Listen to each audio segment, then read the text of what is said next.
From bureaus worldwide, this is FSN. Ollie Barrett there. Thanks very much, Ollie. Thursday's programme. You well? Did you have a good day? Another nice day here in the south of Manchester. Although it took a while to get going, you know. But this afternoon it's been lovely. Yes, I've got two terrific guests lined up for you this Thursday, March 21st. So let's get on with it then. Welcome back to the most listened to independent radio show in Europe. It's your Richie Allen Show.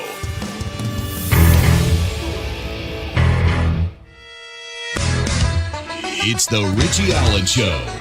Broadcasting live on richieallen.co.uk and multiple platforms around the world. And now, here's your host, Richie Allen. Now, this hour, Anna Brees joins the programme. She's a really interesting woman, Anna. She's got her own media company called Brees Media. You can find it at breesmedia.com. Former ITV and BBC journalist. Anna is very interested in what's happened to the BBC. Okay, we're going to be talking about the flagship Panorama programme and why there are very serious questions to be asked of the producers of that programme about bias, about propaganda and about staged events. We'll talk about the media in general. Anna Brees, I think you'll enjoy meeting Anna. And in the second hour, we're off to Montana because Dr. Michael P. Masters is there. He's a professor of biological anthropology at Montana Tech in Butte, Montana.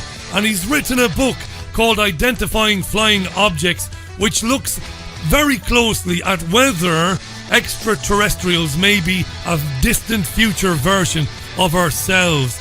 Fascinating man, fascinating book. We'll get into that in the second hour. We are live on the usual channels, of course. Fab Radio in Manchester, the greatest city in the world. There's no doubt about it. Manchester, right across the UK and Europe on multiple platforms as well. Triggerwarning.tv and richieallen.co.uk. Oh yeah, the joys of spring. Everybody is a bit lighter of foot and a bit smilier. Anybody who has a dog will know this to be true. Dog walkers, God love us, at least the ones who walk their dogs, because as we remember from a few weeks ago, huge survey done in this country found that less than half of dogs are actually brought outside for a walk. I'm not going to go all Ricky Gervais on you, but that really pisses me off. It really does. But the ones who do get out in all weathers know that once you get into late March, people are a little bit more cheerful and a little bit more likely to say, how ya? And stop and have a conversation. I'm like that all year around. Why? Because, well, I'm perfect. I'm a wonderful man. I am in my arse. If you believe that, I'll tell you another one. So BBC and impartiality, propaganda, the lack of ethical journalism with Anna Brees real soon. Just a quick one on impartiality.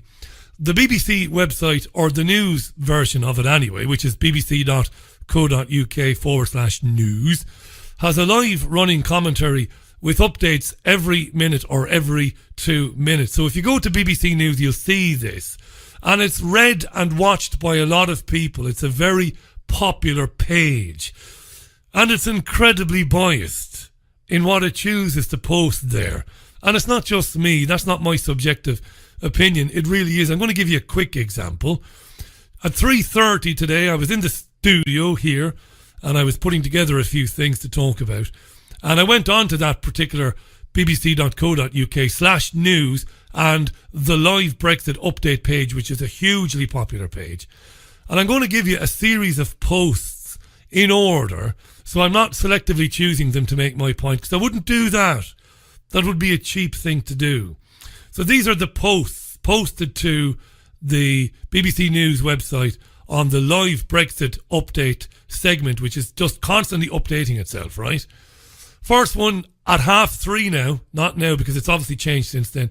Who's signing the petition to stop Brexit? Well, Hugh Grant is, and Brian Cox is the first man to play Hannibal Lecter. Do you remember him? Brian Cox, he's done a lot more, of course, as well.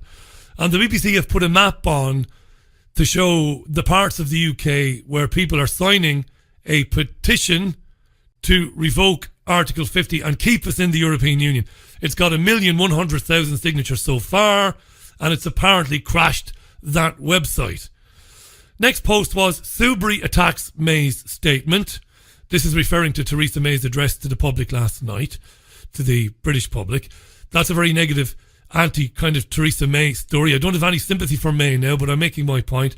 The next story was O'Munna, that's Chuka O'Munna, government right to bring together opposition parties. The next post was Macron, any extension should be as short as possible. The next post was petition to stop Brexit passes 1 million. The next post was the TUC, the Trades Union Congress, and the CBI, the Confederation of British Industry, have urged Theresa May to change her approach to Brexit, warning the shock of no deal would be felt for generations. The next post was Home Secretary Sajid Javid goes to Essex to get away from Brexit. I don't know if it's Joey Essex, if he's gone to see Joey Essex for a few beers, or if he's gone to Essex. The next one was Bercow defends Parliament, Speaker of the House John Bercow. So the BBC is institutionally biased. That was over about 45 minutes of updates and flashes. And at that time, there were many Brexiteers posting Twitter messages or tweets and Instagram posts, and the BBC person could easily have could have put some of those postings on there as well for a bit of balance, but they didn't. This is what's going on. We'll deal with this in greater detail with Anna Brees shortly. So Theresa May addressed the nation last night, telling the British public that she's on our side. Go on, Theresa, good girl. And she hopes to force her deal through Parliament next week for the third vote. It'll be the third vote. It was voted down twice. She laid the blame for everything at the door of Parliament. Of this, I am sure, she said, the public have had enough. You're tired of the infighting. You're tired of the games and the arcane procedural rows. She went on to blame MPs again. Tired of MPs talking about nothing else but Brexit when you have concerns about schools, knife crime to health service and so on. I'm on your side, she said. It's now time for MPs to decide. Now, after that speech, a number of MPs screamed bloody murder, blue murder, murder she wrote, murder most foul. MPs said that Theresa May's statement was dangerous because it now means that we risk being attacked in the street. So here's the Speaker of the House, John Bercow, today addressing this and giving the assembled MPs at Parliament a collective pat on the back, a kick in the arse and a lollipop. This is Bercow saying, well, you're all lovely people, really. None of you is a traitor. All of you are doing your best. This should not be, and I'm sure will not prove, to be a matter of any controversy whatsoever. From the chair, let me say that I believe passionately in the institution of Parliament, in the rights of members of this House, and in their commitment to their duty. And I use the word duty in the singular advisedly. The sole duty of every member of Parliament is to do what he or she thinks is right. There is nothing, in my judgment, to be added. Yeah. They're all happy with that, of course, but surely it's the sole duty of elected members to do that which their constituents have instructed them to do. That's what I'd have thought anyway. Many of these MPs, in fact the majority of Remainer MPs, particularly in the Labour Party, come from constituencies that voted to leave in no uncertain terms. So it isn't their duty to do whatever they think is right. It's their duty to basically carry out the wishes of the people and to implement the result of the referendum. So MPs are running for their lives, are they, in fear because of what Theresa May said? Have a listen to Labour MP Paul Williams. Paul was on Sky News today and he talks about one of his female colleagues, but he declines to mention her or name her or give us any indication as to who she is. Labour MP Paul Williams. I spent last Thursday evening with a Member of Parliament. We were about to go into the voting lobby, ready to vote against a no deal, taking a no deal off the table. And this MP desperately knew it was the right thing for her constituents. But she has been the subject of so much abuse. She told me she had received 500 threats in the previous week, including death threats. Did she count them? 500 threats. Who counts them? How would you get anything done? Where would you find the time sitting around counting threats? Are we supposed to believe that? But anyway. She was in tears. She was literally trembling at the idea of going in to vote for something that she knew was right because of the atmosphere of intimidation which Theresa May is adding to. I'm guessing the female politician who voted to take no deal off the table was worried because her constituency voted in favour of leaving the European Union. He says she was trembling with fear. Nobody should tremble in fear. Nobody. Nobody should be threatened. Nobody should have to listen to vitriolic language and name calling. Of course, I certainly wouldn't support that. But politicians should live in fear of losing their seat or being deselected by their local parliamentary party when they don't carry out the wishes of their constituents. She was going to vote against the people who elected her, and she was crying and trembling, saying, "Oh, it's terrible, and I'm receiving death threats." Suck it up, Sheila, I would say. Now, later on that evening, I was with her when she was actually talking to the Prime Minister. Sounds like he's stalking this female politician, by the way. I was with her in the afternoon, and later on I was with her, and then I met her with the Prime Minister. Leave her alone, you bunny boiler, you. Prime Minister explaining the sheer fear that she has in her life at the moment because of this environment, this pressure that's being heaped on MPs. Nobody minds constituents lobbying, trying to persuade, but these are explicit threats. And I saw Theresa May being very kind to her. She put her arm around her, she comforted her, she listened to her, and then she went and delivered a speech that she knows is upping the ante, is trying to pitch people against politicians. It's not right. It's not right. Paul Williams there, Labour. First time I've ever heard him speak, actually, Paul Williams. He's not a very active member of Westminster. You don't see him very often. On the theme of MPs being blamed by May, here's a bit of a conspiracy theory for you, my friend. Sky's incoming political editor, Beth Rigby. Now, you know I have a soft spot for Beth. She's been described by this presenter as a bit of a hack, which is not... Well, it's not a... What's the word I'm looking for here? It's not a derogatory term. Hack, if you look it up. She's been around a long time, Beth Rigby. She's about to be named, or has been named, Sky News future political editor. What's his name? Faisal Islam is going to the BBC to run the economics department. He's going to be the BBC's economics editor. Yes, that's right. So she's going to be the Sky political editor. And she's picked up on something. Why, if Theresa May wants MPs to vote for her deal next week for the third time, why would she be alienating them in this way? This is a good question posed by Beth Rigby. But I have to tell you that after last night's statement, the Prime Minister has not won over at all the people that she would want to. Lisa Nandy, a key Labour leaver. She needs a good couple of dozen of those Labour Leave MPs to back her, or Labour MPs representing Leave constituency, should I say. She needs them to vote with her. Lisa Nandy last night, after May's statement, tweeting out that she was pitting Parliament against the people, that it was dangerous and reckless, and that the Prime Minister was attacking the support, those that she needs the support from, and she said it would cost her.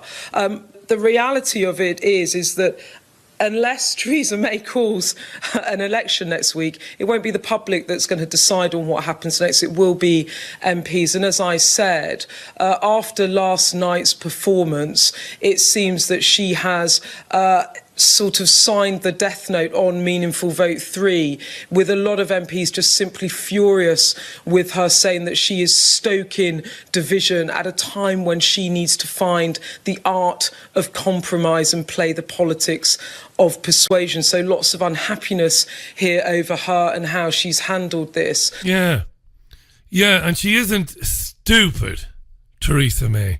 So you've got to, the question begs to be asked, is it deliberate? Is it deliberate? Is it saying is it deliberate? It's probably a bit silly. She doesn't need to go that far to ensure that her deal is voted down again. It's going to be voted down again anyway. But you've got to wonder what's going on there. The UK is due to leave the European Union a week today. No, a week tomorrow, in fact. Yeah, the 29th of March, isn't it? Yeah, a week tomorrow. We're due to be out. We're not going to be out now. As you know, Theresa May is in Brussels. She's meeting with Tusk and Juncker and all the rest of them. And she's asking for an extension till the end of June. It's been suggested that the European Union, well, we heard from Donald Tusk yesterday, the EU president. He said they would grant that extension, the proviso being that May got her deal through next week, but she's not going to get it through. So what I think will happen then is they'll say, right, we'll give you the extension, get the deal through. The deal will be put before MPs next Tuesday or Wednesday. There won't be any significant changes to it that might entice MPs to vote for it, and it'll be voted down again. And I think at that stage, May will then probably have to ask for a much longer extension and will possibly fall on her sword then and resign as Prime Minister of the UK. Now, I'm always wrong, so don't go anywhere near a bookie with that tidbit of information from me. But look, whatever way it plays out, the United Kingdom won't be leaving the European Union. Millions of people expected to join in with this petition that was launched, was it yesterday or overnight, was it? It's crashed the website. Over 1 million people, 1,100,000 now, demanding that Article 50 is basically stopped, or the process of leaving is stopped, and that we stay in the European Union. All manner of celebrities coming out to support that. There you are. Look, loads of other stuff to talk about as well. Assisted dying is back in the news. I wanted to talk about that, but there'll be plenty of time on Sunday and all next week to talk about that. Parents are being hit by record fines for taking their children out of school for a couple of days here and there. This isn't good. And another big story today that's getting a lot of coverage is the story of mosques in Birmingham being attacked overnight. 5 mosques were attacked overnight with people using sledgehammers and stuff. Again, it's all over the news today. They're talking about putting permanent security around mosques in this country and charging the taxpayer for it, basically. These are very strange times. And again, I think that one is going to run and run and run and run. And I'm sure you and I will talk about it as the days and weeks go on. It's 21 and a half minutes past 5. It is Thursday, the 21st of March. I am Richie Allen. Love the fact that the sun is out and spring is here. I don't know how long it'll last. It mightn't be that long. But it's here and we're going to enjoy it. And when it's here, you are inclined to play absolutely ridiculous music like this. Songs that take you back to when you went to Benalmadena in 1982 with your parents all those years ago. 1982 on the Costa del Sol. Oh yeah. This is your Richie Allen Show, Fab Radio 2, triggerwarning.tv, richieallen.co.uk, TuneIn Radio, Europe's most listened to independent radio show. 25 minutes past the hour, Madonna on the Richie Allen Show. I know it'll never happen again, I promise you. It's the weather what done it. It's the weather what done it. We're not used to that sort of weather in South Manchester. Of course we're not. Now to serious matters.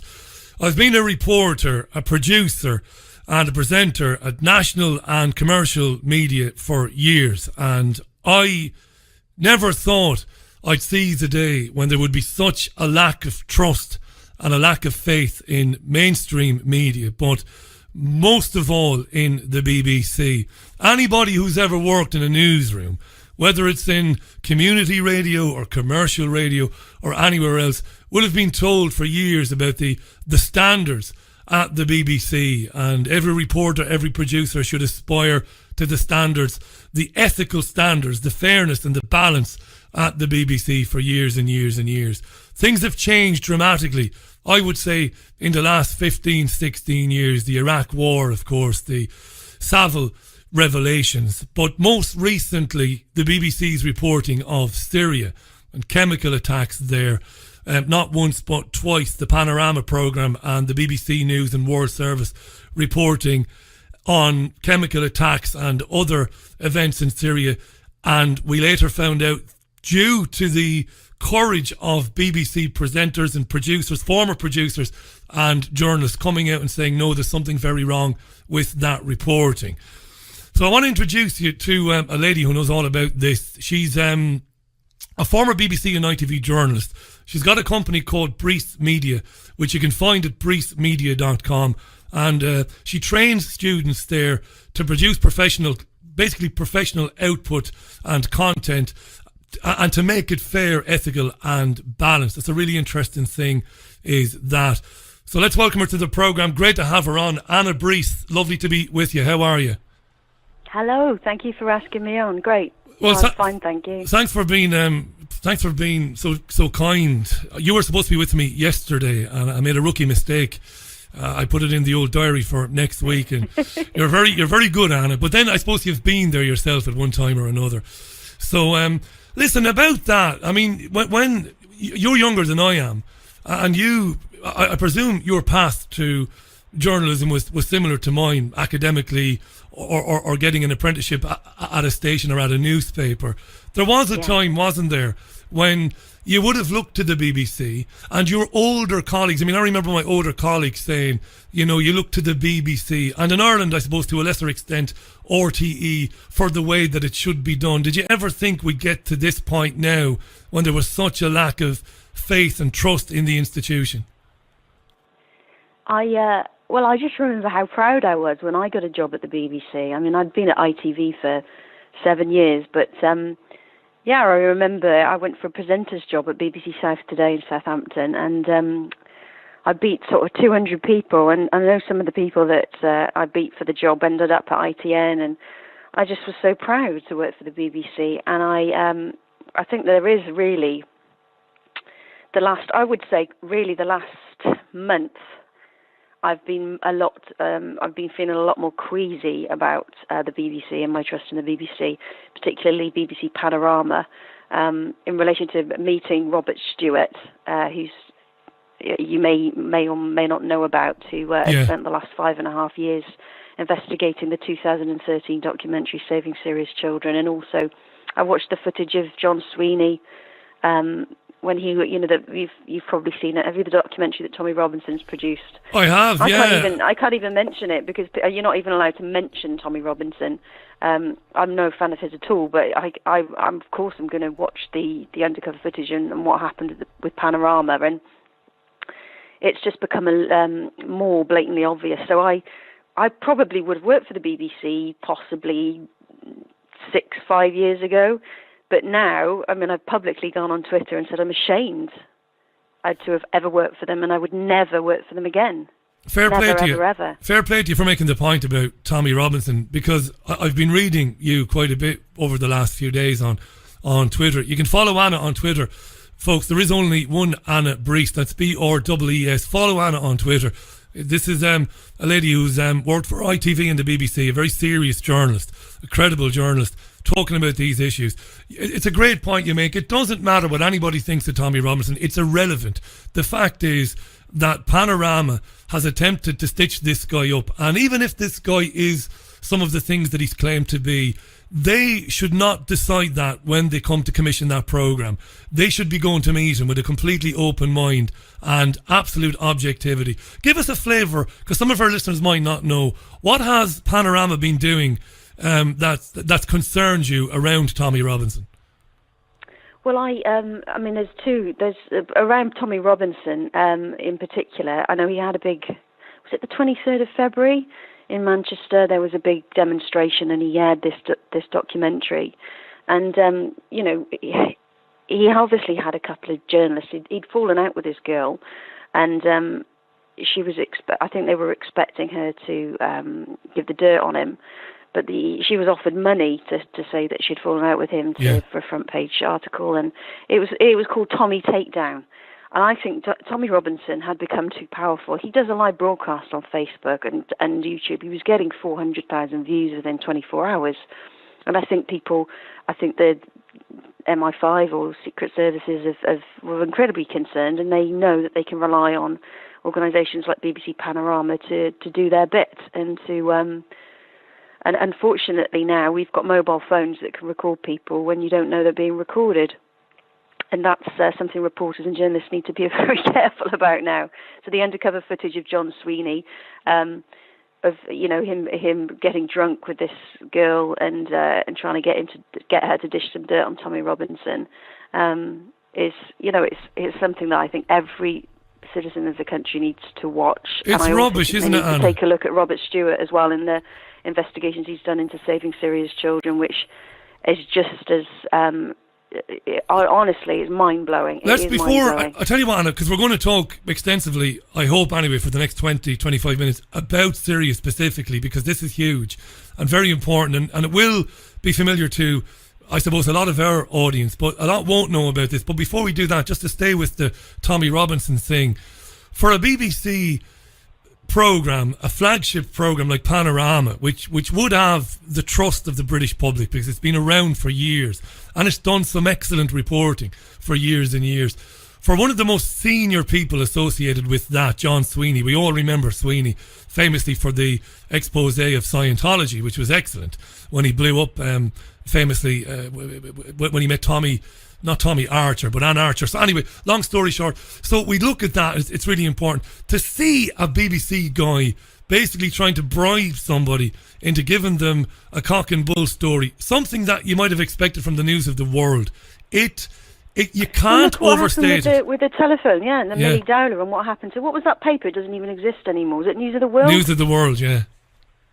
That should happen to BBC Panorama now, I believe. The evidence is strong enough. And what I should say as well, this is really important. I've been working very closely with Jonathan Wedger, who you had on the show last week, I think. John, he's a great guy. The former Scotland Yard detective, So, I mean, I've been pushing his programme, and I'm very involved in my area of expertise, I think, is really the cover-up of child abuse and VIP paedophiles. But they did a Panorama programme in 2015 with a journalist called Mark Watts, who was involved in Exaro News. Yeah. And he's quite switched on. I met him for a drink and went to the Independent Inquiry into Child Sexual Abuse, had a pint with him, met him afterwards, and he said there's no way he was going to talk to the BBC or Panorama, unless it was live, because he knows what they're like doing pre-records. And I now am suspicious of all Panorama programmes. I really am, all of them. Particularly the 2015 one. I don't know if you've seen it. It's on YouTube, but it was very derogatory about certain people like Chris Fay and victims of abuse, and kind of implied that it's all nothing to worry about here, if you know what I mean. Anna, when that went out, I thought to myself at the time, what an incredibly brazen thing to do. The organisation itself had protected Jimmy Savile. Now I know it's unfair because there were hundreds, possibly thousands of people at the BBC, good people, not in a position of power, who might have heard things about Savile. They couldn't have done anything about it, and I don't want to impugn them at all. But the top brass knew that Savile was a monster beyond anything that any fictional writer could ever come up with. And then in 2015, they were doing a hit job on victims of institutional child abuse. It was beyond brazen. We shouldn't be sensational, but I thought it was evil, that programme. It was sick. Personally. I agree. Wasn't it? And what I want to know is, what are these journalists, these supposedly professional journalists, doing about it? I mean, going back to Syria, I produced... all I do, to be honest with you, Richie, is take someone with the truth, and you meet these people like John Wedger and Robert Stewart, and you think, this person is that they're... You can kind of feel the trauma within them, the lack of acknowledgement of the truth that possesses them, and give them a chance to tell their story and get really fantastic views for them on social media. So Robert Stewart, well, I don't know, we're up to about 200,000. He's the guy who talked about saving serious children. But after that broadcast, which again, I've only broadcast on Facebook because I helped John. I read his Facebook page and Twitter. I got contact from 2 people. One of them, he contacted me via Twitter, and I've been talking to him. He doesn't want his identity to be revealed, but he's quite happy for me to say this. He's just put, I was also a former employee of the BBC as part of their high-risk team, and I also left due to my disgust at the way facts had been ignored. The list is endless. Having just viewed the short video with Robert Stewart, Saving Syria's Children from 2013, I too flagged this up as being staged, along with other numerous failings. I also did the same when I was providing conflict tracking for OSE Syria. The list is endless. I was in Syria in 2018 and again witnessed false reporting whilst failing to report the facts. He mentioned 2 journalists to me, Andrew North and Elliot Higgins. He also found issues with bias with New York Times. He's worked as a security specialist out in Syria for a number of mainstream media organisations, and he doesn't anymore. And I also had somebody else contact me who's friends with a top BBC executive who raised concerns about this documentary in 2013, and she's been bullied ever since. It's caused extremely serious problems for this individual. And I think there are a number of people at the BBC who are aware of it and are keeping quiet, and I just hope they come forward. I hope things change. I, in a way, by talking about the BBC and the mainstream media and giving them so much power, we're not. I just feel that we need to start calling them the old media, and we are the new media. I mean, you look at Channel 4 News viewing figures on Barb; they get 706,000 views in a week. Well, John and I, on our Facebook page, we've been getting 805,000. He's did a broadcast that's got 350,000. You know, I've tried to contact people like Dorothy Byrne from Channel 4 News. She's the head of current affairs, and because I'm very interested in Hope de la Garenne, the Jersey children's home. Yeah. And I've got some fantastic undercover investigative work that I've been doing with that, and I contacted them because I thought they might be interested. And she went, "Oh yeah, no, that's a really interesting one, Hope de la Garenne, but I think we're like 2 years out of date for that one." And I was disappointed, but then I thought, well, sod it, I'll just do it myself. I'll do my own broadcast, put it on Facebook, boost it, put it on YouTube, put it on Twitter, and I'm getting really fantastic figures, 200, 300, and it's only growing. So, And it will grow, and it'll continue to grow. I mean... you've got, how many viewers have you got? Well, the average... listeners, rather. Well, the average live audience listening now, it's about 85,000. That's just on the radio. But then it gets hundreds of thousands of listens on Podomatic, iTunes and Spotify. It's ridiculous. And again, it's 5 years old now, so it's built up over time. But I get all told about 1 million unique listeners a week.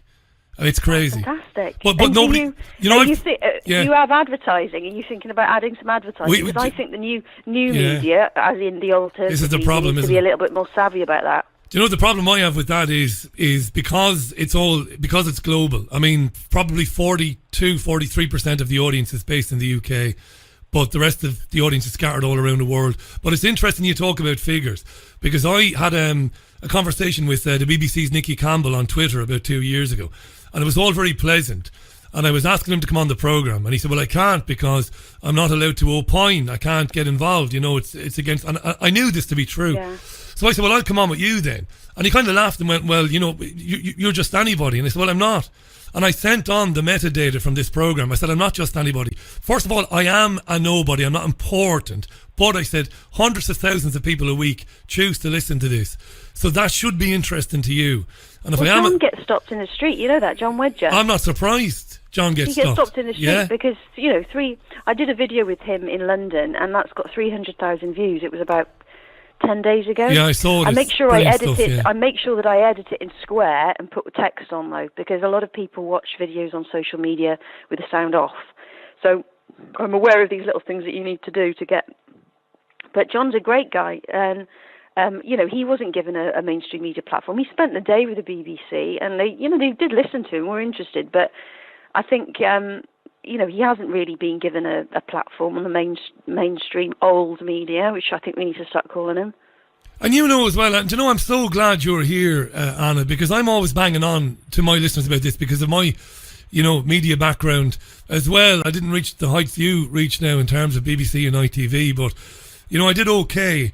And I'm always banging on to my listeners, saying to them, why do you think an ex-police detective with the credibility that John Wedger has, why do you think he hasn't been given a platform on ITV, Channel 4, BBC or whatever? And I'm glad you're here saying that because it's hugely important. Let me just remind the listeners, Anna Brees is live with us this afternoon. She's going to be with me till the top of the hour, and you can find her at breesmedia.com. Very experienced journalist is Anna, and what she's told you there about those viewing figures on Facebook and across YouTube is true.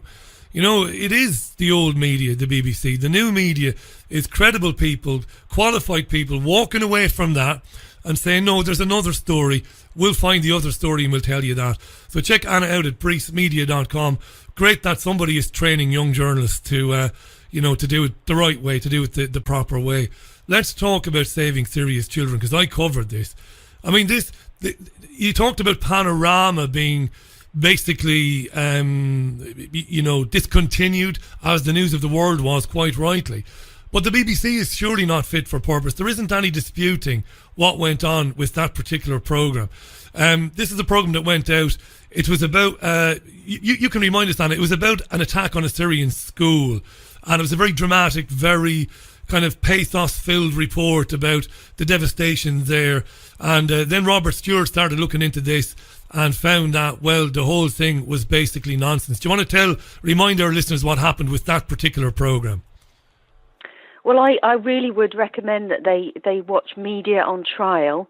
It's called Media on Trial. Robert Stewart presents numerous sort of photographic evidence. He's investigated it in such incredible detail that to my mind, there's no doubt that it was a fabricated event. He looks at the doctors, he looks at the injuries. There's an organisation called Hospex who are involved in mocking up sort of injuries on individuals, burn injuries, and they're very, very similar to the injuries that you see for the people that are being carried into the hospital. He's looked in detail at the backgrounds of the doctors that are there. And at the times that it was supposed to happen. He went to there's a place in London, what was he called? So Ian Pannell was the reporter. He's approached Ian Pannell. He's also approached the Darren Conway, who was a freelance for the BBC. He was the cameraman and director of Saving Serious Children, and he worked for a company called Infocus Asia. And he's contacted him, and he's approached him and said, what time did these attacks happen? And they all give a different time. Yeah. What's interesting is it was an independent production company called October Films that were involved in the post-production of the editing of this piece. And he said, there would be rushes, there would be all the rushes from that. So somebody's seen it, so many people. I mean, I've had 2 people contact me about Saving Serious Children from the broadcast that I did with Robert. So I just hope more people find out and more people come forward. But at the end of the day, if you don't pay your TV licence and you watch the BBC, there's enough, I think, evidence now for you to defend yourself in court if you're taken to court. What do you reckon? I mean, that you look at the BBC values and the ethics of what they're supposed to stand for in their charter. How can they justify their existence anymore? And how can you be forced to pay to watch? I work for ITV. To watch propaganda. Yeah. I want to watch ITV, but I bloody well can't, can I? So I have to pay for the BBC TV license, which I refuse to do. Yeah, you and me both. I just want to endorse what you're saying. Usually I'd argue with you now. I'd be the devil's advocate and I would argue. Oh, argue with me? No, I can't. I can't. No, there's because something else I need to talk to you about with regard to Saving Serious Children. This is massive. Just before you do. Have you heard about Riam Delati? Riam Delati, he's a BBC producer on the 13th of February. This year, that's right, yeah. Go ahead. You've heard about him, This is huge, yeah. I've talked about this. This is massive. Go ahead. This obviously, and I've only really seen it covered on channels like Russia Today, but on the 13th of February... He was BBC's Syria reporter, wasn't he? He was a Syria Syria producer for the BBC, Riam Delati. Go on, tell us about him. Now listen, he was actually a researcher in 2013 on the BBC Panorama programme Saving Serious Children. Now Robert Stewart and others are not sure really what he's about. But he may have had a crisis of conscience, and it may have come only now, who knows. But he has put on his tweet, give me 2 seconds and I will read it out to you. This is about the chemical attack. Sick and tired of activists and rebels using corpses of dead children to stage emotive scenes for Western consumption. Then they wonder why some serious journos are questioning part of the narrative. There's a few tweets that he wrote, and that was really what alerted me to this. And then I started to look into a little bit more detail about Syria. But he was talking about Duma. April. Which happened last year. Yeah, last April. Yeah, that's right. Yeah, that attack, that chemical attack, we covered this extensively. And that staggered me. I was actually in bed with pneumonia when he came out with this, Riham Dalati, in February. Extraordinary Syrian producer for the BBC drops this massive clanger and says that the hospital scene in video footage in April 2018 was actually fake. And he's willing to stand over that. He used the word staged, didn't he? Yeah. Yeah, he used the word staged and said it was fake. Here's the question now. Again, I should be. It's traditional for me to start arguing with you and putting the BBC's side of it, but I can't. But I will ask you this: Can we be certain that the BBC were complicit in the staging, or were the BBC just basically asleep on their watch? Were they out there and just taking other people's word for what was going on? And those who were staging it, BBC was just reporting what they were doing or what they were saying? Because that's up in the air for some people. They'll say, well, did the BBC really take part in staging it? Or were they just really crap, those production teams that went out there and didn't realise they were being duped? What do you think? I can't answer that. I honestly can't answer that. Neither can I. I've spoken to Robert Stewart and I asked him that question, and he... So the reporter, Ian Pannell, who was BBC staff, he no longer works for the BBC. And Darren Conway, I think I got the impression from the anonymous sourcer I've spoken to, who works in security services out there. He works as a consultant and make sure media teams are safe out in Syria. And I think he gave me the impression that they didn't know they were duped. But other people I've spoken to think that they were involved. So I can't answer that. No, it's very fair. Well, you see, you're honest, right? And it's wonderful. Honestly, look, I can't make a claim that the BBC knew either. We know that a lot of journalists were duped by these, by this so-called White Helmets organisation, these first responders, which, way back, this programme was discussing with various people that the White Helmets were certainly not what they were portrayed to be, and maybe BBC production crews were taken in by the White Helmets and taken in by their claimed impartiality, and they were being fed stuff and they were just swallowing it rather than challenge it. I don't know either. I think you're being very honest there, but it's happened so many times. What I would say is I work with someone called Alistair Bunkle, who is at Sky. Yes, know of him yet. He was junior to me in the newsroom at ITV in Oxford, and I tweeted yesterday something about how I was disappointed because he wasn't I'd mentioned Riham Dalati and asked for a response, and he sent me a message straight away, and he said, Anna, the Russians and Syrians are responsible for the deaths of thousands of innocent children. It's been backed by the UN, OPCW, NATO, and a coalition of 76 different global nations. I have seen the kids dying at first hand. I will not get some of those images out of my head, and I will not engage in any conversation that tries to absolve the regime of blame. It's unacceptable. And then he sent more messages, and he said, I agree that in the course of the conflict there have been casualties, civilian casualties on all sides, and that's tragic, but the Russians and Syrians gassed innocent civilians, and that's not for debate.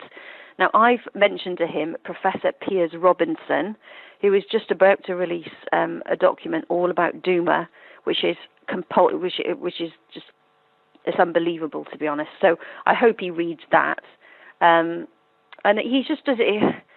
He just can't get his head around it. And then I mentioned Riham Dalati, and he's just gone quiet then. So I hope he's looking at this stuff. But he's been in Syria. I haven't. I'll be honest with you. They talk about ground truth. And that's why I believe in mobile journalism. It's people that are there that actually can witness it and can see it. Who am I to say what's going on somewhere else? Who am I? I mean, I don't know, do I? And I don't feel particularly comfortable commenting on Syria because I've only really been involved in giving someone else a chance to tell their story, which is Robert Stewart and Piers Robinson. And he talks about 9/11. He talks about after 9/11 in is it the Chilcot Report? Yeah, the Chilcot Report, yeah. How they were going to take down Tony Blair, and the memos saying something like that, taking down 5 countries in 3 years. Oh no, yeah, I know what you're talking about. Yeah, the Chilcot Report looked into the lead up to the Iraq War. The 9/11 report, not the 9/11 report, but just after September the 11th, a U.S. Army general whose name escapes me now, Wesley Clark it was. Yeah. Clark was in the Pentagon and saw documents that said that Syria and Iran and Libya were among 6 or 7 countries that the neoconservatives wanted to change the governments of within the next 10 to 15 years. That was Wesley Clark, yeah. But you're right, yeah.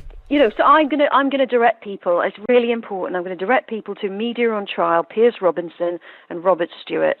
You know, my expertise. I used to work in the Channel Islands. I know quite a lot about Haute de la Garenne, and I know quite a lot about the cover-up in Westminster. And I'm not an expert on those other areas. I do know a lot about the media, and I do know a lot about journalists. Yeah. And the over-reliance on official sources as well, which is the big thing. You have to produce content very quickly in a television newsroom. You have a half-an-hour programme to fill. You don't have time to meet people in person. You don't have time to do a lot of research, look on social media, do lots of searching. You have to very often. And I see it on the news channels. They just get a piece of paper from some kind of government comms department that tell them what's been going on, and they repeat it as if it was fact. And look, naivety. I'm your brother. I lived through that for years in commercial radio. It's exactly. I was broadcasting live at WLR-FM in Ireland on the day of September 11, 2001. So I had to spend hours on air with presenters giving a blow-by-blow account of what was happening, and we were getting people on the line from New York City, talking to them, and I found myself within the next couple of days reading reports that a man in a cave in the Tora Bora Mountains in Afghanistan was responsible for it.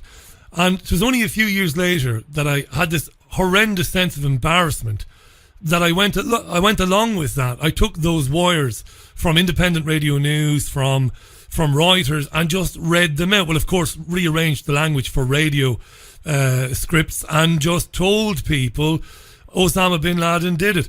I want to say one thing to you. We've got about 6-7 minutes left. Some of my listeners won't like this, but to hell with that. Look, while we're on that subject, and I don't want to go down this route, but while I have an enormous amount of time for Russia today, and a lot of the people who contribute to it, Russia today has used people as experts on Syria. I'm thinking of one person in particular whose name I'm not going to mention, but who has sworn allegiance to President Bashar al-Assad, who has said that the greatest moment of my life was meeting the president. The same journalist took photographs of herself in Paris waving a Syrian flag around. And then the same journalist sent a Facebook message to someone about 3 years ago saying that it was important to keep it quiet where there were incidences of Syrian forces committing crimes against the Syrian people because we don't want that to get into the hands of Assad's enemies. Now, Russia today uses that person all the time. And the sad thing for me about that is the person in question has done some interesting stuff and has put some really interesting stuff in the public domain about Syria. But I can't use it because it's horribly compromised. And what I call the perplexed, those are people who watch the BBC and ITV who don't know anything about Anna Brees and they've never heard about Richie Allen or anybody else. I can't show that person to those people and say, look what's going on in Syria, because that person is horribly compromised. And I've taken this up with RT and they've just ignored me. I said, why do you use people who are blatantly, if not directly working for Assad? And look, I think Bashar al-Assad is in the right in Syria. His government, whether you like it or not, they're in the right. They're on the right side of history on this particular issue, what's happened in Syria. But it doesn't help when you've got people going public and using RT and Press TV saying all this stuff when they're kind of connected to the government. You know what I'm saying, Anna? I think what's good for the goose is... Yeah, and I really respect you for not using that individual. No, I won't. I dropped that individual about 2 years ago, and there was murders over it. What's good for the BBC is good for RT. That's all I'd say on it. Anyway, go ahead. We just got to, as journalists of media organisations, which you are, and I am, we own a channel, we're editors of a channel, Russia Today are. Yeah. You've got to be really careful about agenda. And I was on Sputnik, is it? That's the Russia Today news channel, I think. Sputnik, yeah, it's a good channel. The questions they asked me were all, is it Sputnik? Sputnik, that's right, called? Yeah, Sputnik, that's the one. Yeah. And they got a few little details wrong, which I didn't think was particularly good, but there was an agenda in their questions. I trained to be a psychotherapist, and a question can give so much away. And, we don't, in a way, I find journalists are almost becoming more and more irrelevant. Our questions and our opinions. Journalists existed in an era where somebody had to collate and disseminate information, but we can just talk to each other now. And one of the things I really love is something called Periscope, which you can talk to people live anywhere in the world and ask them questions. So you can talk to people in Syria or Korea or Australia or anywhere, where there's been a weather event or a terrorist event. And it's journalists as well, over-reliance on official sources, government departments, communications departments, and not having the time or trust for people and their views. But I'm finding journalism and journalists more and more irrelevant, if I'm honest. But we've all got to be careful about it. And the problem I've got is I want to talk to, and I advise John Wedger, and he'll just talk to anyone.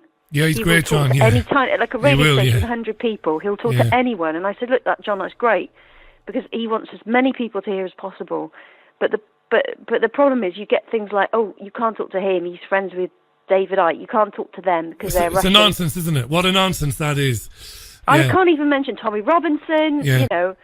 Just goodness sake. And it's frustrating. It is. It's frustrating. Do you know the best thing? Sorry to interrupt you, Anna. The best thing that can happen if the independent media is an arena and if it's an emerging place, the best thing that can happen to it is people who've worked for the biggest institutions in the country, like yourself, can come out and speak to people, as you're doing through briefmedia.com, and educate them. I used to work for City and Guilds after I first left commercial radio.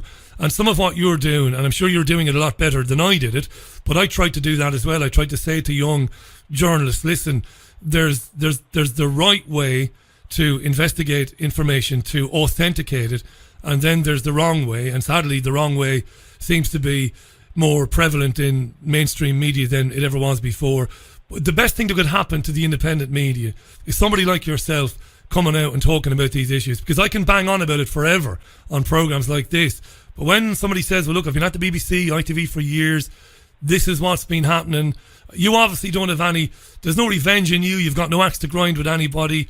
You've got your own career. You're just calling it the way it is. I think it's hugely important. And I think you hinted a few minutes ago about more coming forward. I think the floodgates will open in the next couple of years. I think we're only seeing the tip of the iceberg now in terms of journalists leaving the mainstream and festing up, for want of a better way of putting it, about what really goes on. And I'm very optimistic about that. I'm in a position where I've my dad's my hero, and he always used to say, stand up for what you believe in, and I've got very strong values, but people do have bills to pay, and I think the ego plays a huge role as well, especially in television. And whenever I saw anyone in television, they all wanted to be on screen. Yeah. And they were rushing back to watch their presentation. They weren't meeting a whistleblower in a pub after work. TV journalists absolutely are ego complete. In my opinion, on the majority of them are very ego driven, and it's very difficult to give up that feeling. And I had it when I was at the BBC. Everyone made a fuss. My mum, used to work in a charity shop. Everyone used to say, "Oh, my, your daughter works at the ITV," and then I stopped working there, and they never asked about me anymore. And and it's a nice feeling being on television. It's a nice feeling having all that attention. It's hard to give it up. And And I can understand that. And I've written a book called Making the News, and I talk about the ego. If anyone wants to buy my book, a little plug there at the end. Yeah, no harm in that. No harm in that. It's Brees, BRESmedia.com. Making the News 2018, and I talk about this. But I talk about how you can use your mobile phone to create great professional video content, boost it or share it on social media. And I create TV quality, standard video content. And I put it on social media, and it does really, really well. And I've got some local news stations here where I live in South Wales, and I'm reaching, for example, I got 22,000 views in a small town where the newspaper only sells 3,000 copies, and I achieved that by a small boost on Facebook for 80 quid, and it's a very powerful combination, really great video content with small paid boosts on social media, and we don't really need, certainly BBC local radio or the local stations. And the one thing I would say is when I worked in regional news, they always used to go on the national news and say, now we go over to the news where you are.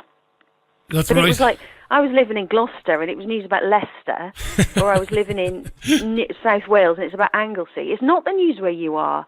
The news where you are the local village hubs, Facebook groups, that are run by citizen journalists who are probably not getting paid, but they are active, regular local news content, and they're serving a purpose, on social media. But I just find it fascinating. I love the media. I love talking about the media, and I love, what you're doing and people like you are doing. And I think it's a very exciting time to be alive and be involved in this industry. It's a brilliant time. Listen, thanks for coming on today and reminding some of our listeners, but for a lot of our listeners, they wouldn't have remembered saving Syria's children and all the problems with that, and the Douma attack last year, and the Syrian producer who's come out to speak about that this February.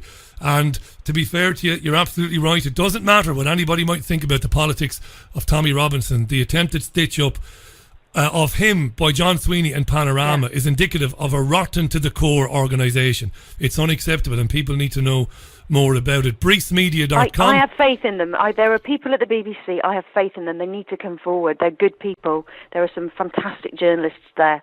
Let's just encourage them. If any of them are watching, or anyone knows anyone who works for the BBC, to stand up and sort this out. Brilliant way to leave it. Anna, you're welcome back anytime. The door is always open. And if you're in Manchester anytime, let us know. And I'm buying the coffee or a glass of wine. Thanks for coming on. I really mean that. It's brilliant to have you on the programme. Lovely to talk to you. It was a pleasure. Keep up the good work. You too, Anna. Thanks so much. By the way, Anna is she's on Twitter. It's Brees, BREES Anna. So it's at Brees Anna. It's BreesMedia.com. There'll be a link there to the book. And she's pretty special, I think. It's great when you get people who have emerged recently from that world, that crazy world of BBC, ITV, Channel 4, and they're prepared to talk about it and lay it on the line as to what they've been doing and how they've been going about their business, how they've been faking, or how they've... Again, we don't know whether they faked what happened in 2013 at that school in Syria. We don't know. And it's wrong to say they did. But even if they were duped by it, well, they're not fit for purpose if they were duped by it. If they were duped by the white helmets, and if they're just taking information from people and then broadcasting it without checking the facts.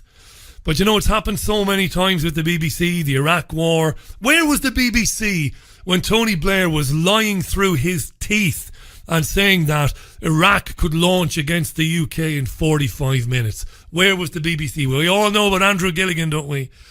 We all know about Dr. David Kelly and all the rest of it. Right, I'm going to take headlines from FSN. Let's see what the latest is. Theresa May, there might be an update on this meeting that May's had with the European Union. When I say the European Union, with EU leaders. There's supposed to be a press conference any minute, but it hasn't happened yet. Let's get the latest headlines anyway from Ollie Barrett at FSN in London. The time is exactly 4.5 minutes past 6 for Wednesday, the 21st of March 2019. Ollie Barrett. From Feature Story News in London, I'm Ollie Barrett. New Zealand's announced it's banning military-style assault weapons immediately. Officials in Mozambique say as many as 15,000 people still need rescuing after Cyclone Idai. UK Prime Minister Theresa May is in Brussels, where she says she still hopes Britain will leave the bloc with a deal. And Eurostar passengers are being told not to travel on the train services between Paris and London until April because of protests by customs officers. Cheers, Ollie. Thank you very much. I'm going to be phoning Professor Michael Masters in Montana in about 60 seconds' time. Absolutely fascinating, this is. He's an academic, a man of science, works at a university in Butte, and he's written a book about extraterrestrials, looking into whether they are human beings in the very, very distant future coming back here. It's fascinating stuff. It's nice to take that direction and talk about, because I get hammered for not talking about the esoteric as much as maybe some of our listeners would like, but we're going to do it now. It's your Richie Allen Show. Do consider supporting it if you can. Every little helps, as they say. The Richie Allen Show relies on your support. Go to richieallen.co.uk and set up a monthly donation today. Right, and a lot of tweets came in there when I was speaking with Anna. To follow what people are tweeting me, you need only go to twitter.com, where it says search Twitter. Just put Richie Allen Show, all one word, in there. Couldn't be simpler. Richie Allen Show, all one word. Press enter and you will see what other people are tweeting me. As they say back in the old country, that would be Ireland, there is a grand stretch in the evenings now. By the way, our clocks go forward a week on Sunday. That's Sunday morning, March, whatever it is. Have I gotten it wrong again, have I? The 31st, isn't it? The clocks go forward, so keep an eye on that, particularly producers of radio content, those of you who often host guests from the United States and from elsewhere. Now, this is exciting stuff. I love this. Could UFOs, aliens, could they actually be human beings or a future version of us? Well, this is a question that's being asked by Dr. Michael P. Masters. Michael is a professor of biological anthropology, and he specialises in human evolutionary anatomy, archaeology and biomedicine. Now, the book, and I'm going to tweet out links to where you can buy this book because I know it's right up your street. It's called Identified Flying Objects, a multidisciplinary scientific approach to the UFO phenomenon. He teaches at Montana Tech in Butte, Montana. Great pleasure to welcome to the programme Dr. Michael P. Masters. Michael, welcome, sir. How are you? I'm doing great. Thanks so much for having me on. It's an honour to have you on. This is exciting stuff for me. It's a subject that's really close to my heart. How does a scientist like yourself, an anthropologist, how do you find yourself getting interested in ufology and extraterrestrials? Where did it start, Michael? Well, it's actually kind of been a lifelong pursuit. It started when I was actually 8 years old. I snuck down the stairs late at night when my parents had some friends over, and I overheard them telling a story about how my father saw some strange lights in the sky before I was born, actually. But hearing that story just kind of piqued my interest and got me thinking. And not long after that, he bought a book called Communion that has a picture of your standard archetypal extraterrestrial on the cover. And I remember just looking up at it as a kid, and I sort of had this flash and saw, sort of a chimpanzee-like form, an early hominin form, a human form, and then this alien form, just all kind of next to each other in this mental image. And just made me think, could there be some relationship there? And growing up with no knowledge of evolution or really any sort of biological knowledge, it was a very foreign concept. But the more I learned about it and the more I learned about the process of evolutionary change, and especially diving deep into human evolutionary anatomy for my PhD research and my current research program, there just became more and more things that kind of explain this phenomenon in the context of time travel and human evolution that makes sense, especially when compared to the extraterrestrial model that we're being visited by creatures that evolved on a different planet elsewhere in the universe. You've given me goosebumps because you mentioned Communion, and I did a series of interviews many years ago with Whitley Strieber. Oh, nice. And I loved having him on the programs. This is many moons ago. Yeah. So it started for you then when you were a young lad, and you obviously did very well then in school and at high school, and you get into science. You must, along the way, of course, you will have encountered people, fellow academics, fellow scientists, who must have been amused, Michael, at your interest in this subject, because I often think it's incompatible with those who are very serious. Now, you are a serious scientist, of course. You're a qualified man. You're a lecturer, a teacher. But a lot of scientists would be maybe reluctant to be associated with this field of research. Did you encounter much mirth and amusement over the years? Well, to be honest, knowing the system and knowing how academia is set up, I largely kept it quiet. I didn't tell any of my colleagues in graduate school why I was in graduate school to study anthropology, or even after that, after I graduated, I didn't really talk about it much. It's only been in the last 8 months or so that I have, and the main reason for that is because I saw how the system was set up. I saw how graduate students are treated in graduate schools, basically small children doing grunt work and, barely making enough to live. And I realized that that was not the time nor the place to begin talking about this. Also, I didn't have the breadth of knowledge I needed to really discuss this in a meaningful way. So having a long-term plan, I essentially waited until I got tenure. I just last year was promoted to full professor. So I don't really have anything at stake as far as, something that could hinder my career. And I'm also very proud of this research. I'm very confident in the way I've brought together the fields of physics, astrobiology, astronomy, and obviously biological anthropology to make a strong case for this. And the book's written for academics just as much as it is those in the UFO community or the lay reader. It's really written to provide a better explanation for this phenomenon and, to discuss time. A lot of people don't talk about time. They don't really understand time, and especially the physics of time. So to bring all of this together in a book now and to interact with my academic colleagues and, have this conversation with them now, I feel like it's going to be a much more informed discussion, and I really hope to bring them into the conversation and to bring skeptics into the conversation to really look at what's being presented here in the context of this extraterrestrial model and in the context of this UFO phenomenon, and really start to have a more informed discussion on a much broader scale. It'll be really interesting to see. The book is only very recently published, so the reaction from academia is of course going to be fascinating. Before we talk about why, because we've grown up, and I loved the subject as a young boy as well, and I was a massive fan of all the science fiction TV shows and films, and I always believed.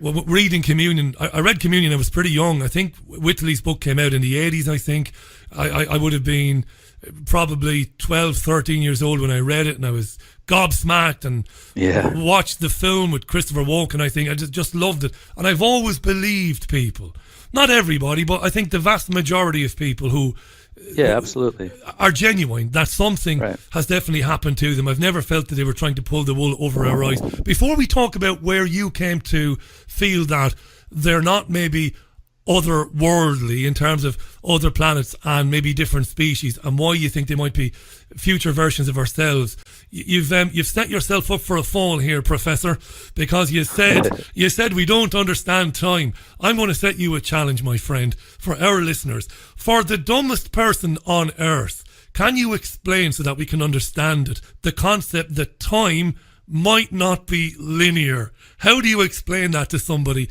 without it going over their heads? Because I can barely understand it.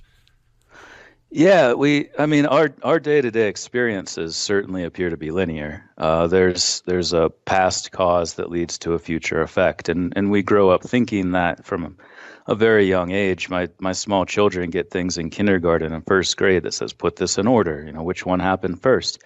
And so we're very much enculturated to understand time in this way. But in the context of physics and how physicists understand time, probably the easiest way to think of it is as a giant block, and they refer to it as block time for that reason, where all events, all moments from the very beginning of the universe, when matter first exploded in the Big Bang, to the very end of the universe, all of those moments exist as one giant four-dimensional block of space-time.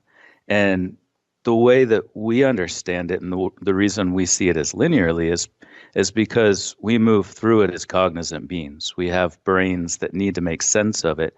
And so there's sort of this disconnect between the physics of time in our biological perception of time, where our brain almost imposes this linear progression of events, where if you look at the physical properties of the universe, physical processes, they're time reversible. They make just as much sense running forward as they do running backwards. So in the context of this omnipresent four-dimensional block time, it's easier to understand how all of those things exist as one static entity, and we move through them. So in the context of going backward in time, I discussed this in the book, the actual physical mechanisms involved in this, the way in which this process could unfold. There's still a lot we don't know, and there's still a lot of materials we'll have to develop in order to sustain the forces involved in bending space-time. But there's been research done on this since the early 1900s, looking at the Lenz-Thurring effect and how spinning massive bodies warp space-time. Einstein wrote a lot about this in 1915 with general relativity, and there's been a lot of derivations of his field equations that show that there is no causality violation. You can't make something change in the past that will change the future, because it all exists as this giant static block of four-dimensional space-time. So by spinning massive objects rapidly, it may be possible to bend time upon itself, to reorient what are known as light cones toward the past, and actually create closed time-like loops, or to visit the past through the manipulation of the electromagnetic force and the gravitational force. So there's a lot of moving parts, and if you look at a UFO, if you look at the structure of it, we have this expression in biology that form follows function, but it goes for everything. You've got a fork, and you can look at it and say, well, that's probably to stab food and shove it into our mouths. And if you look at the structure of UFO and the way they're described in these instances of close encounters, the form of them seems to have the same qualities that we see in modern research, in current modern physics research, that demonstrate that we may be able to create these closed time-like loops with a massive body that has electromagnetic properties that can create this Lenz-Thurring effect and warp space-time to return to the past. So the UFO itself is likely the very device that may allow our future progeny to visit the past in the distant future. To come back, let me just remind our listeners who will be joining us all the time, it's just after 17 minutes past 6 here in the UK. Listeners joining us all around the world, of course, through various platforms. You're listening to Dr. Michael P. Masters. Michael is a professor of biological anthropology at Montana Tech in Butte, Montana, and he's written this fascinating book, Identified Flying Objects, a multidisciplinary scientific approach to the UFO phenomenon. And I know our listeners are going to be all over this, and we will put out links to where you can get it. Go to all good online bookshops. There is one major one, but I'm not supposed to mention it, but you know the one I'm talking about, to buy this particular book. You've just helped me understand the film Interstellar, and this is not a joke, Michael. I've watched Interstellar 3 times. Love it, get lost in it, can't believe it. I go to a different place watching it, and at the end of it I come away going, what the hell just happened there? You're talking about a kind of a tesseract thing, isn't that right? This is what this is relevant, this block of time that you've talked about. Is that what they call it in Interstellar, the tesseract, where it's happening, everything is happening all the time, everything that ever happened is always happening and will always happen, kind of a thing? Or am I on the wrong track there? Well, I'm embarrassed to say I actually haven't seen that movie yet. Get onto it, Michael. I'm going to watch it as soon as I get home, because, yeah, I've heard it's a fantastic film, and it deals with a lot of these aspects of, distant planets and space travel.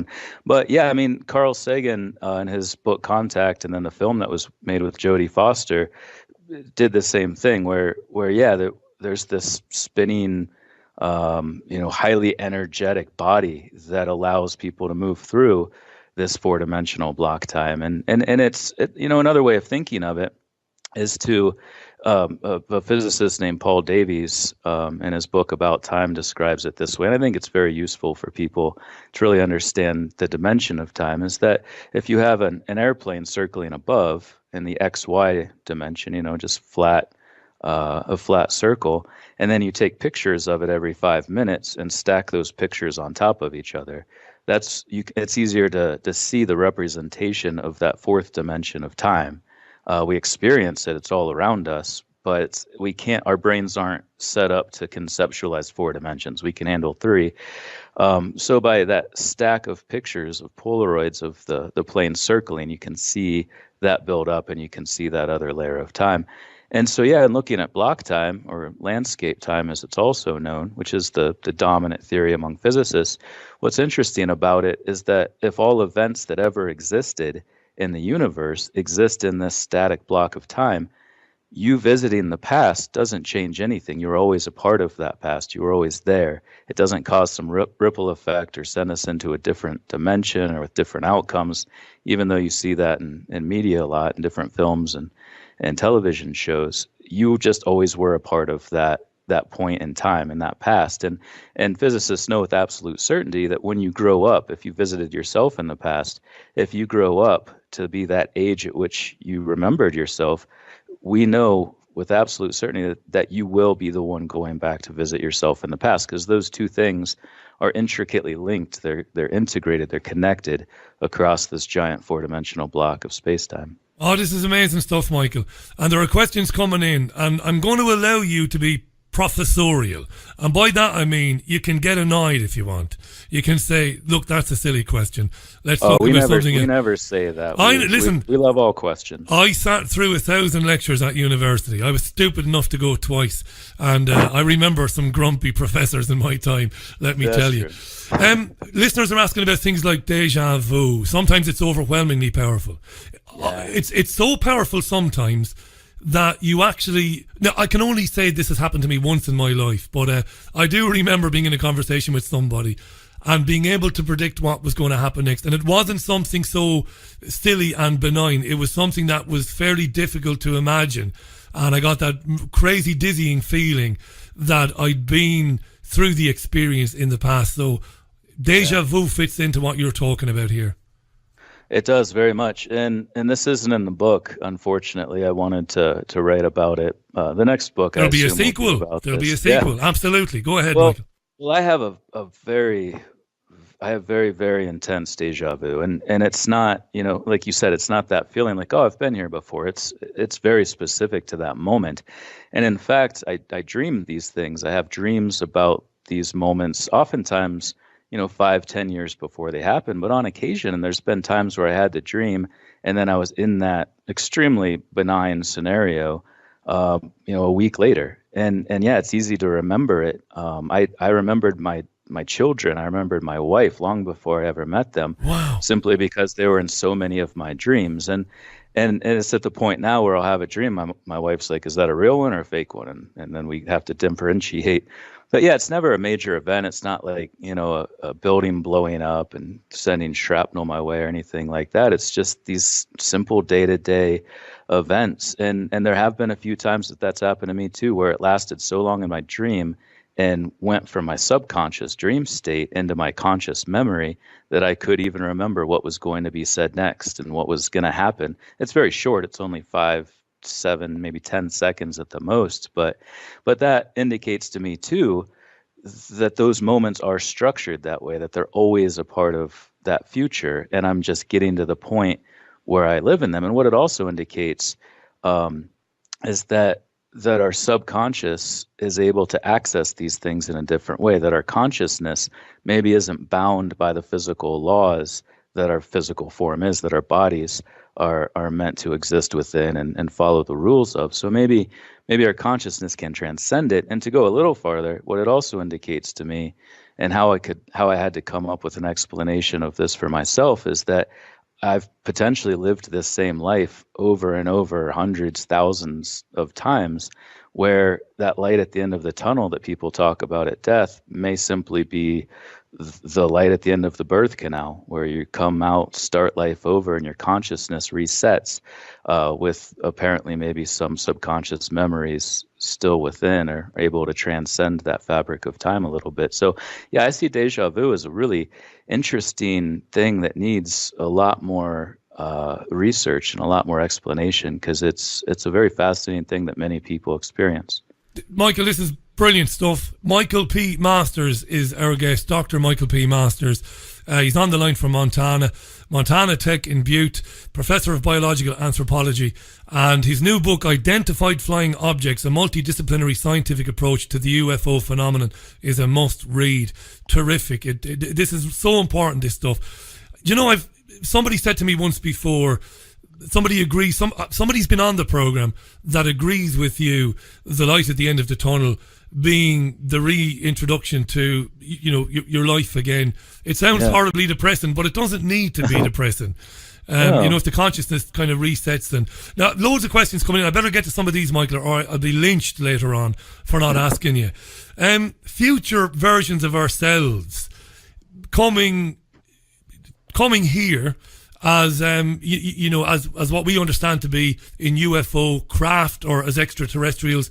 What if they're consciously deciding to do that because they've understood how to master the technology? What's the payoff for them? Would it be almost exclusively tourism? Oh no, I don't think so at all. I make the case in the book that it's probably research and very potentially anthropological research. I've worked at archaeological dig sites in South Africa with an Australopithecus site, Makapansgat specifically, 3.5 million years ago, you know, finding fragmented pieces of our hominin ancestors. I worked at a Neanderthal site in southern France, Chépinot-à-Jonzac specifically, and it's the same thing. You know, that's a little more recent, so we're finding things that are more intact, but all we have is teeth, bones, stone tools beginning around 3 million years ago. So if we were able to go back and pick these individuals up, we could learn so much more, not just about their anatomy and physiology, but about their cognition, their language, their overall life way, their lifestyle, how they make the tools, how they interact with each other, their social structure. And that would give us far more knowledge than we could ever get from digging through layers of dirt and analyzing all of the morphological remains, which is what we do now. And again, you know, connecting the past, present, and future, the things that are so commonly reported in these instances of close encounters and specifically abduction cases. And again, not all of them are real. There's some crazy people out there, but there's also a lot of consistency among these reports where you see the same sorts of things happening. It's usually someone, you know, being put in a state of paralysis, skin samples are taken, hair samples, fecal samples, which is probably what gave rise to the infamous anal probe aspect of UFOs. Oh, yeah, that's interesting. And these are all the same things I would do as a paleoanthropologist and my academic anthropological colleagues would do if we also had time travel technology. We would be collecting DNA. We would be collecting, you know, all of these different samples and running tests and really trying to understand our hominin ancestors with this incredible four-dimensional archaeological tool of time travel. Michael, there's a question there. There is. I better jump in because I'll forget to ask this. Sorry again to interrupt you, but this is important. No, very interesting you talked about the anal probe aspect of it.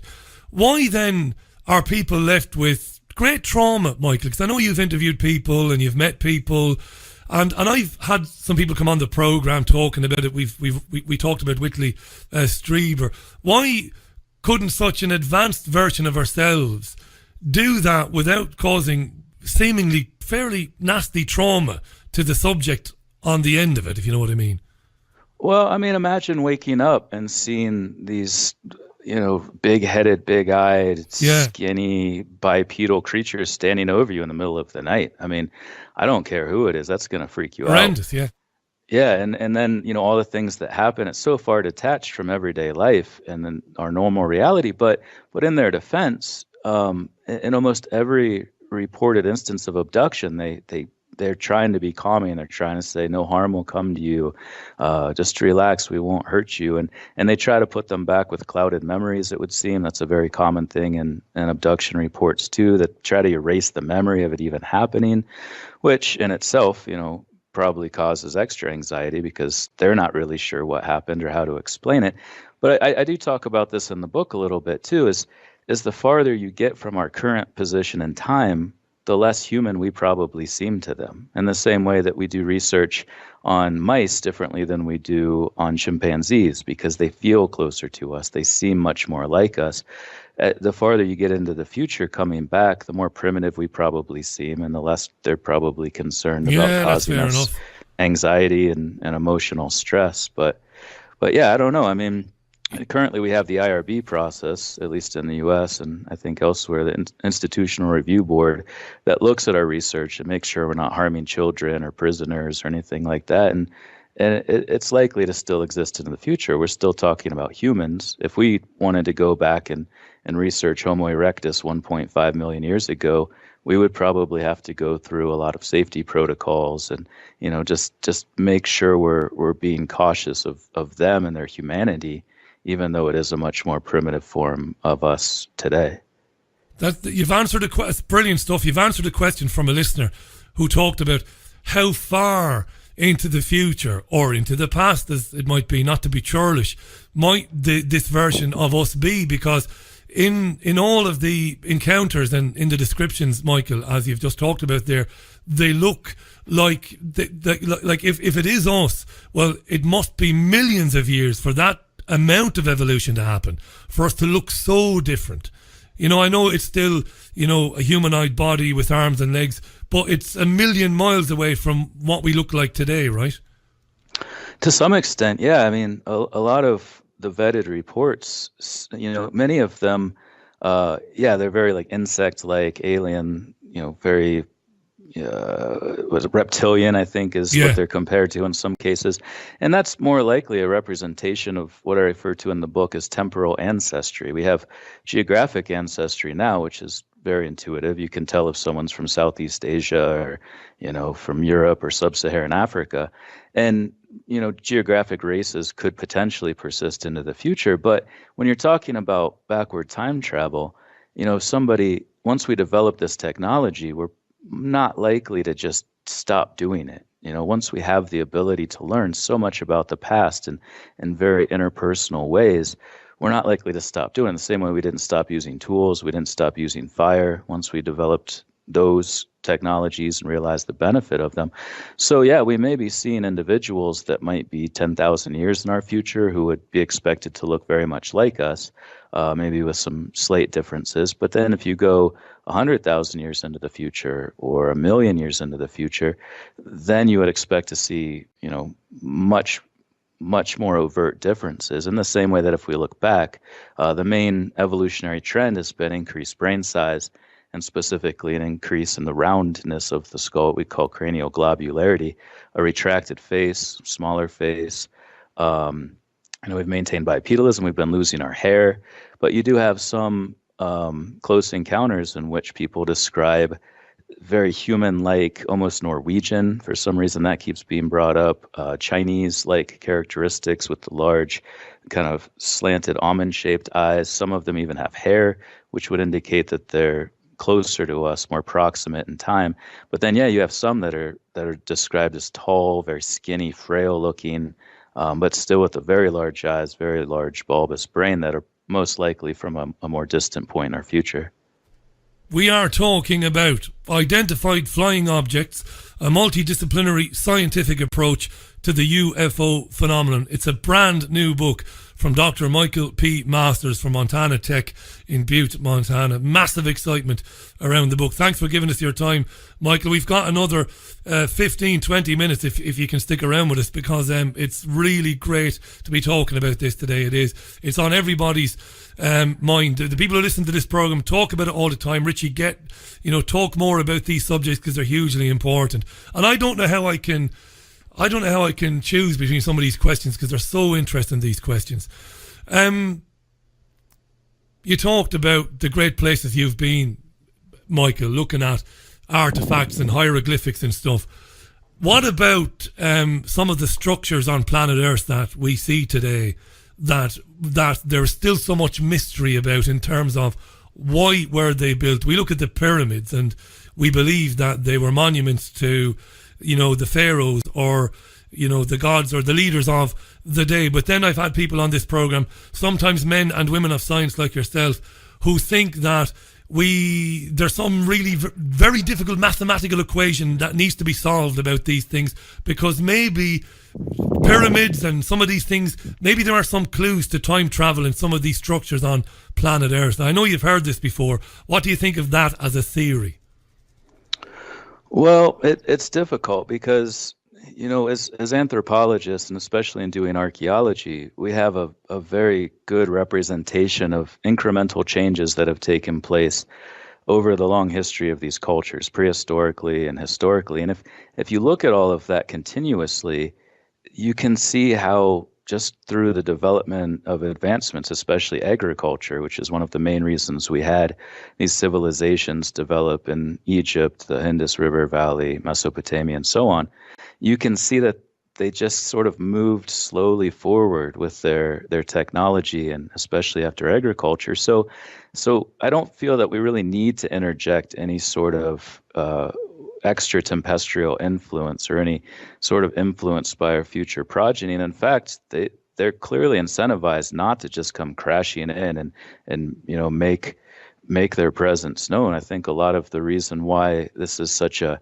controversial issue and why we don't have clear proof of their existence is because even though you don't change the past, you don't change the future by being a part of it, you still complicate things. You still create different sort of webs of interaction that exist as part of these closed time-like curves. So I think they would be incentivized not to really interject themselves too much in the past either. And honestly, we don't need that explanation in our scientific understanding of archaeology. That's interesting. And presumably then, in the very far-off future, there would be a strict code of conduct governing travelling back in time, even though, as you said, Michael, you couldn't change the future, but you could complicate things. I'm not trying to be childish about this, but you would imagine in the future, if money is still part of our society, you wonder about things like that. You could go back and you could use it for nefarious reasons.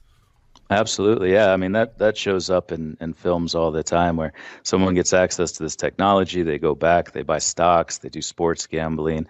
And yeah, I'm sure there would be very strict, and it's bound to be extremely expensive too. The amount of energy needed to warp space-time to that extent will be something that only, I'm sure, major governments could do, and probably collaboration among governments, much like what we have with the International Space Station. So I think it'll be inherently restricted simply because of economic limitations, but also because of those things like not wanting, to really mess with the Neanderthals or something like that. Yeah. Just try to keep it scientific. And like you said at the start of the show, tourism is likely going to be a part of it.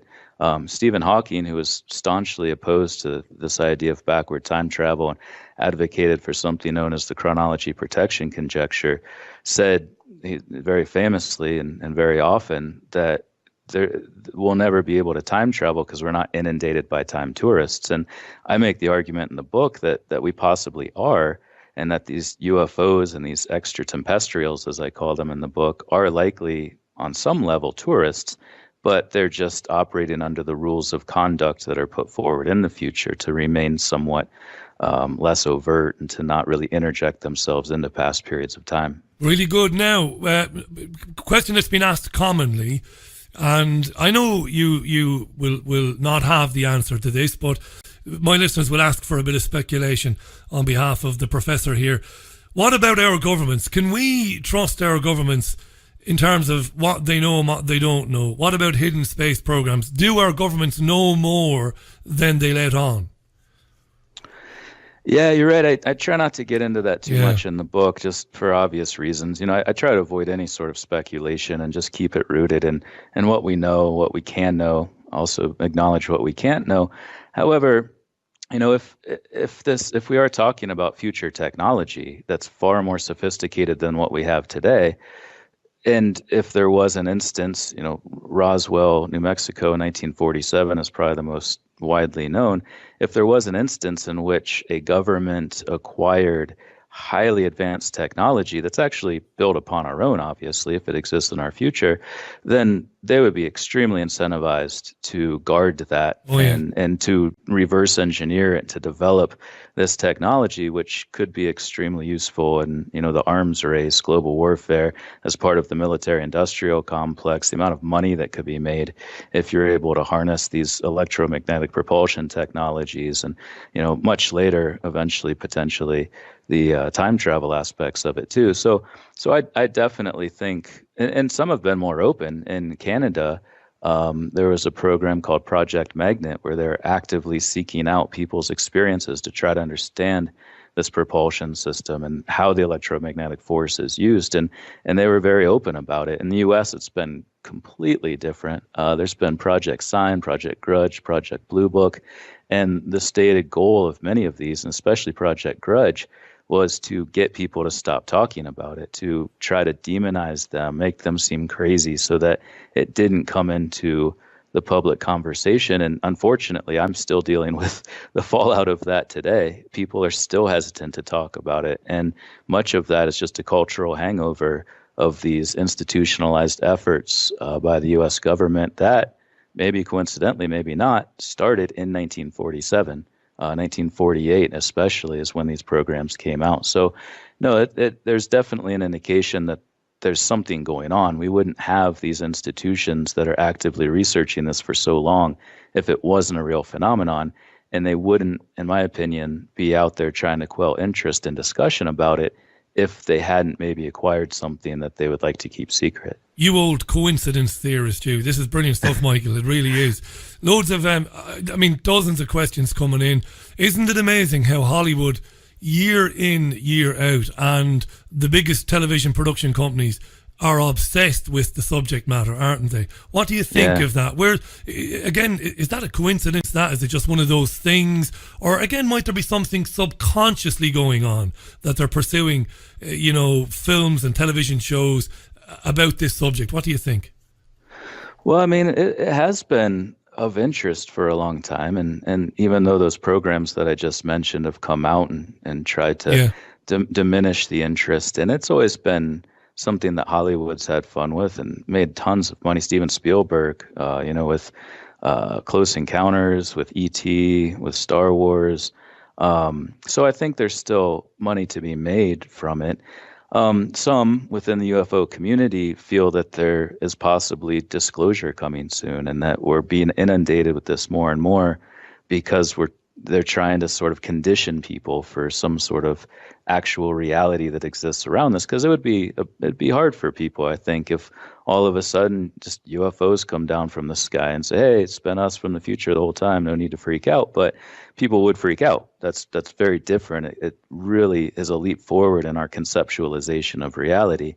So even if they understood that they aren't a threat, other than the occasional anal probe maybe, that there is something going on here, and it's somewhat hard to conceptualize and process. But I don't know if that's true. We won't know if that's true until there is some form of disclosure. But it's something that's been batted around among those in the UFO community. And my daughter in second grade, I see her bring home papers with UFOs, aliens, even one about time travel, actually last year when she was in second grade. And there could be some sort of conditioning aspect to that. I don't know. That's purely speculation and does kind of border on conspiracy theory a little bit. But it's interesting to consider. It is, and your mind is wide open, Michael, by the sounds of it. Michael P. Masters is a professor of biological anthropology at Montana Tech in Butte, Montana. His book is Identified Flying Objects, a multidisciplinary scientific approach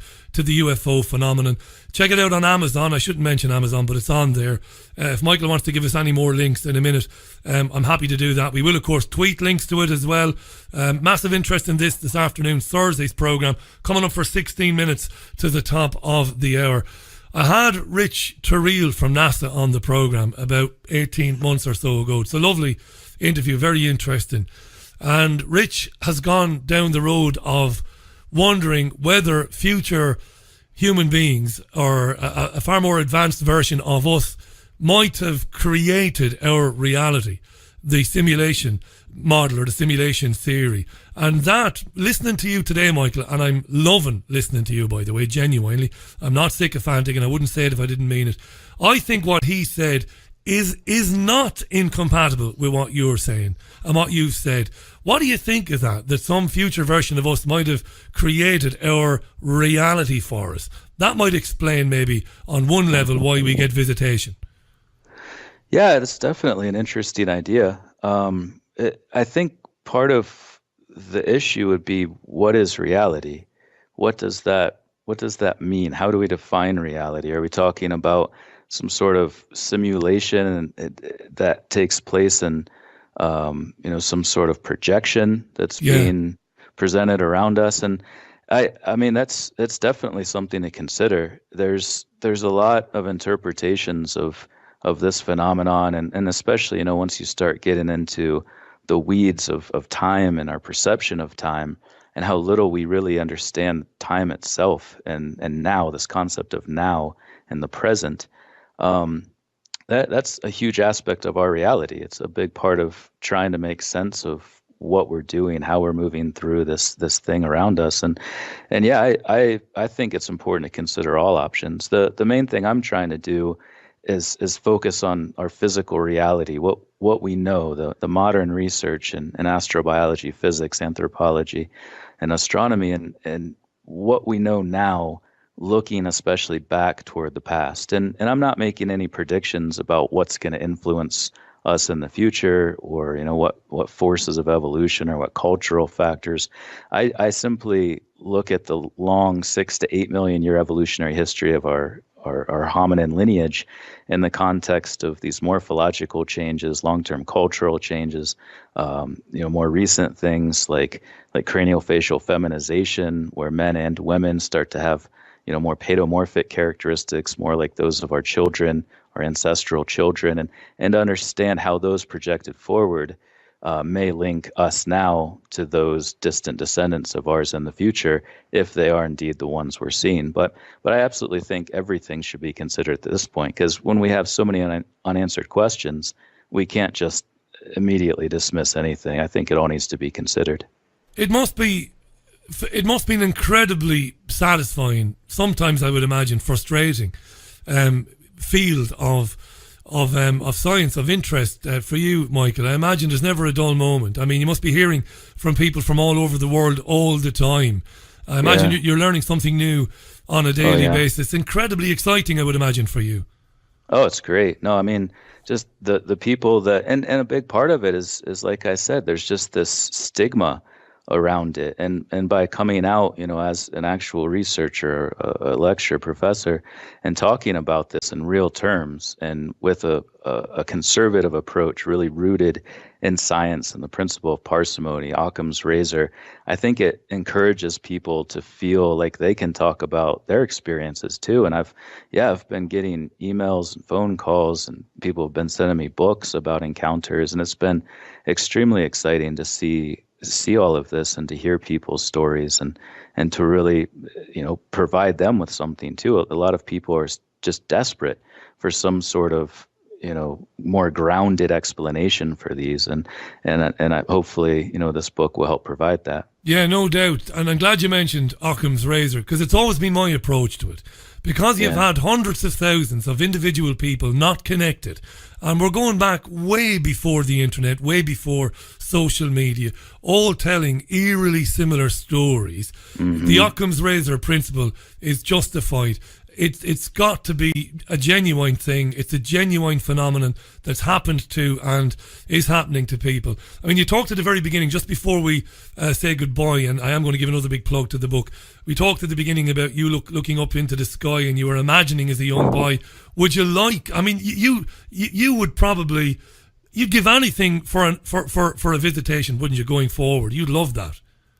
Oh, I would, absolutely. I feel sort of funny talking about all of this, having never even seen a UFO, and it's been good too, because it keeps me grounded. It keeps me skeptical in doing this research. But I can't imagine. I would feel so honored, and the amount I could learn from just even a short period of interdimensional, intertemporal contact. I would think that would be a life-changing moment. Incredible stuff. Listen, I'm going to give a mention again to the book, Identified Flying Objects, a Multidisciplinary Scientific Approach to the UFO Phenomenon, written by Dr. Michael P. Masters. Michael is a professor of biological anthropology at Montana Tech in Butte, Montana. You did tell me that you recently secured tenure at the university. That's wonderful, by the way. Congratulations on that.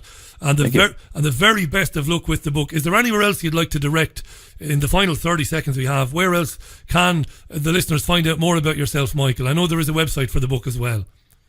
There is, yeah, and it's available on all major platforms, book selling platforms online as paperback, ebook, and audiobook. But there's links to all of those through the website, and that's probably the easiest way to find out more about it. Social media links, Twitter, Facebook, and so on. But it's just an abbreviated version of the book title, I'd Fly Obj, or IDFLY.